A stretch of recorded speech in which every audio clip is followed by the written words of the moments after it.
கவிதா கவினேஷ் கவிதா அழகாகுதுடி. பொம்பளை மாதிரி அழுடி. ஏன்டி ஆம்பளை மாதிரி அழுகுற?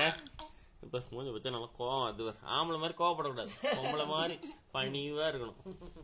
பண்பு இருக்கணும்.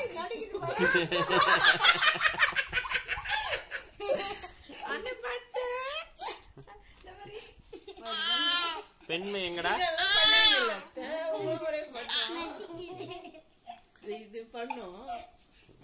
குடுங்க குடுங்க அவங்க அத்தா கிட்ட கொடுங்க. அப்புறம் கோவத்துல கெட்ட வார்த்தை பேசிருப்பது. இங்கட்ட தங்க அனு பண்ண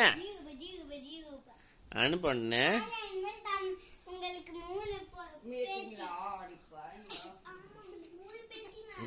அதுவும் மூணாவது தான் அழகி.